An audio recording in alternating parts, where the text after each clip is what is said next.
Welcome to Sri Lakshmi's kitchen. இன்றைக்கி நம்ம என்ன ரெசிபி பார்க்க போகிறோம்னா வெஜிடபிள்ஸ் எல்லாம் போட்டு பிரிஞ்சி ரைஸ் எப்படி பண்ணலான்னு பார்க்கலாம். அதுக்கு தேவையான இன்க்ரீடியன்ட்ஸ் கொடுத்துருக்கோம். வாங்க இப்போ எப்படி பண்ணலான்னு பார்க்கலாம். ஃபஸ்ட்டு நம்ம 4 கிளாஸ் பாஸ்மதி ரைஸை வந்து தண்ணியில் வந்து ஒரு 1/2 அன் ஹவர் மட்டும் நம்ம ஊற வச்சுக்கலாம். அதை நம்ம தனியாக வச்சிடலாம். இப்போ நம்ம ஒரு குக்கர் எடுத்துக்கோங்க. அது நல்லா சூடானதுக்கப்புறம் 2 டேபிள் ஸ்பூன் நெய் விட்டுக்கலாம்.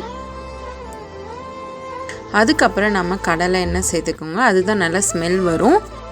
இப்போ நம்ம 2 பட்டை, 2 பிரியாணி இலை, 4 அன்னாச்சிப்பூ, 4 கிராம்பு, 2 ஏலக்காய், கொஞ்சம் கடல் பாசி, ஒரு என்ன சொல்கிறது சின்னதாக வந்து நீங்கள் காஞ்ச ஜாதிக்காய் கொஞ்சம் எடுத்துக்கோங்க.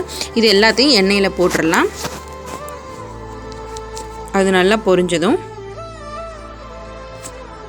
நம்ம 1 டேபிள் ஸ்பூன் அளவுக்கு சோம்பு சேர்த்துக்கலாம். அதையும் நல்லா எண்ணெயில் போட்டு நல்லா வதக்கிடுங்க. அதுக்கப்புறமா நம்ம நடுவில் கீறி வச்சுருக்கோம் பச்சை மிளகாய். அது ஒரு 4-5 உங்கள் காரத்துக்கு ஏற்ப நீங்கள் அதை சேர்த்துக்கோங்க.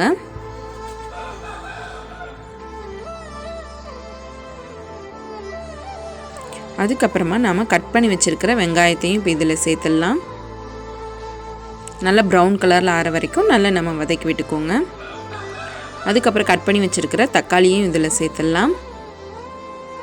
அதையும் நல்லா வதக்கி விட்டுருங்க.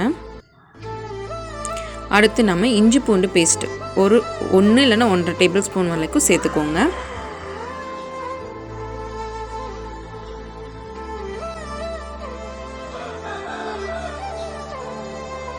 இப்போ நல்லா வதங்கி ஆயிடுச்சு. இப்போ நாம் கட் பண்ணி வச்சுருக்கிற கேரட்டு, உருளைக்கிழங்கு, பட்டாணி இது 3த்தையும் நம்ம நல்லா கிளறி விட்டுக்கலாம்.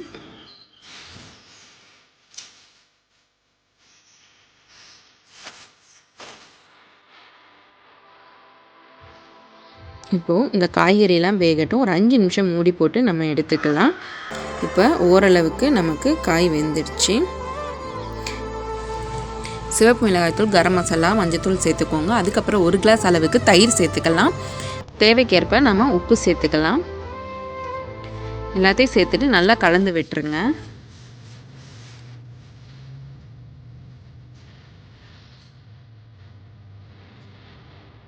இப்போ தேவைக்கேற்ப கொத்தமல்லி சேர்த்துக்கலாம். உங்களுக்கு வேணும் அப்படின்னா புதினா இலையும் சேர்த்துக்கலாம்.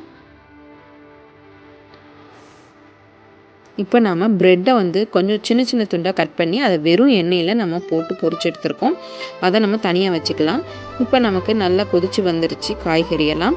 இப்போ நம்ம பாஸ்மதி ரைஸை இதில் கலந்துடலாம். ரொம்ப கலராதிங்க, உடஞ்சிரும்.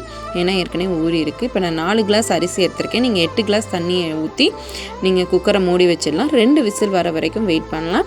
இப்போ 2 விசில் வந்துருச்சு. இப்போ நம்ம வந்து ஓப்பன் பண்ணி பார்க்கலாம். இங்கே பாருங்கள், நல்லா உதிரி உதிரியாக நமக்கு வந்திருக்கு. இப்போ நாம் ஃப்ரை பண்ணி வச்சுருக்கிற ப்ரெட்டு துண்டுகளையும் இதில் சேர்த்துடலாம். இப்போ நமக்கு பிரிஞ்சி சாதம் ரெடி ஆயிடுச்சு. எப்படி வந்தது நீங்களும் செஞ்சு பாருங்கள். செஞ்சு பார்த்துட்டு கமெண்ட்ல சொல்லுங்கள். தேங்க்ஸ் ஃபார் வாட்சிங்.